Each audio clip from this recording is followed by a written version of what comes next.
Na questão 6, nós temos uma alternativa em que ela aponta o seguinte: a mãe ficou à janela na esperança de que o filho voltasse para casa. Primeira coisa que a gente identifica aqui de cara é o de que. Vocês lembram?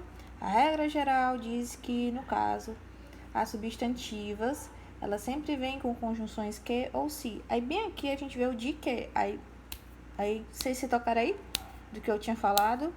Eu tinha falado anteriormente que era completiva nominal ou objetiva indireta, se tivesse, no caso, se no caso a oração subordinada ela começasse com preposição e essa conjunção da regra. Vocês lembram disso?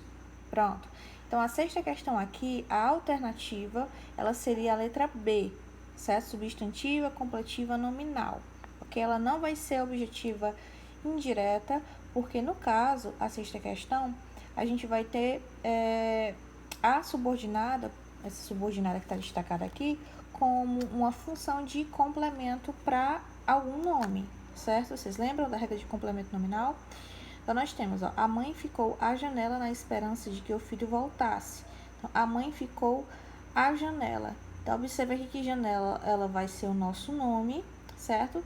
E ela necessita de um complemento. Então, imagine aí, se eu dissesse, a mãe ficou à janela na esperança. Sim, falta alguma coisa, né? Quando a gente fica em algum lugar na esperança, a gente tem esperança de alguma coisa. Então, eu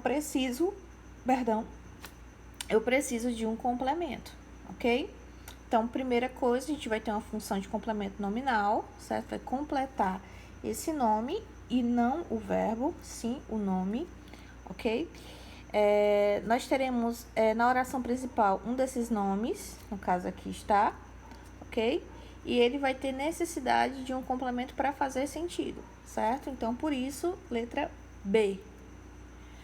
Na questão 7, nós voltamos para a regrinha da apositiva. É apositiva se nós tivermos 2 pontos. Geralmente, a positiva ela vai vir depois de 2 pontos, ok? Qual é a alternativa aí que vem com 2 pontos? Somente a letra C. Então, ela é apositiva.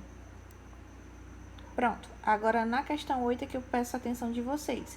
Na questão 8, a resposta, no caso, seria a letra D, né? Substantiva, subjetiva. Mas é substantiva, subjetiva, porque ela entra naquela segunda observação que eu dei para vocês a respeito do verbo que vem acompanhado do pronome se. O verbo que vem acompanhado do pronome se. Então, quando eu tenho um verbo que vem acompanhado do pronome se, ele é um sujeito indeterminado. E se ele é um sujeito indeterminado, eu posso também classificar ele de subjetiva, certo? Ele está dentro da nossa segunda observação. Tudo bem? Então, observe que essa questão 8, ela faz uma pegadinha com você, porque ela coloca a oração subordinada primeiro, diferentemente das questões anteriores, em que geralmente a gente acaba vendo a oração subordinada depois, né, no final, em segundo plano, né? Aqui não, ele inverteu a situação. Ele colocou a oração principal por último, certo? E a oração subordinada primeiro, certo? Então, assim, cuidado.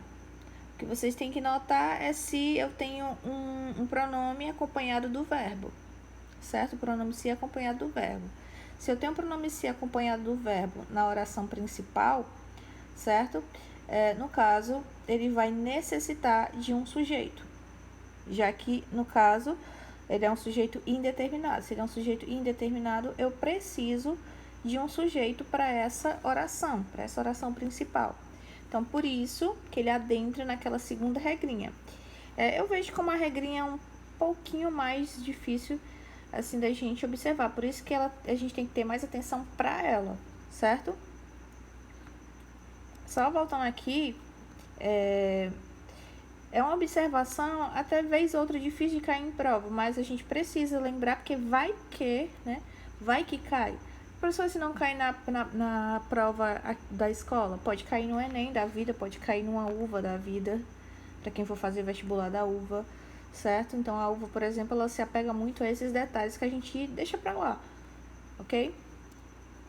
Pronto. A questão 9, também adentra essa segunda observação. Ó. Nem sempre se professou que a terra fosse professar, dizer, viu?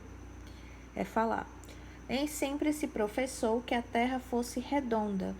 Observe aqui que nós temos destacada já a oração subordinada, né? Nós só precisamos saber qual é a oração subordinada. Nós temos aqui, nem sempre se professou.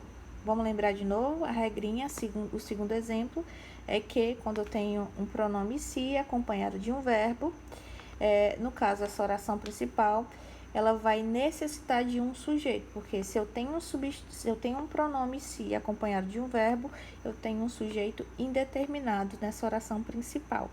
Então, se eu tenho um sujeito indeterminado nessa oração principal, então eu tenho uma substantiva subjetiva. Então, o que está destacado aqui vai ser, no caso, o sujeito para essa oração principal. E, por fim, a nossa última questão, ele coloca o seguinte, na frase, aposto que você nunca colou nas provas. Aposto que você nunca colou nas provas. A resposta correta é a letra A, substantiva objetiva direta. Então, observe que na oração principal a gente só tem o verbo, né? O verbinho sozinho. Pronto, aposto. Quem é que aposto? Eu aposto. Então, tem um sujeito. Ele não está escrito, mas eu sei que ele está aí. Eu aposto. Quem aposta? Aposta de algo ou aposta algo? Pensa aí. Quem aposta, aposta algo ou de algo? Aposta algo. Se na minha pergunta eu não acrescentei uma preposição, eu tenho o que, pessoal? Eu tenho um verbo transitivo direto, certo? Tudo bem? Então, eu espero que vocês tenham entendido. Quem realmente não conseguiu compreender, pode me chamar no direct do WhatsApp para tirar qualquer dúvida, certo? Seja de gramática, seja da literatura. Então, beijos!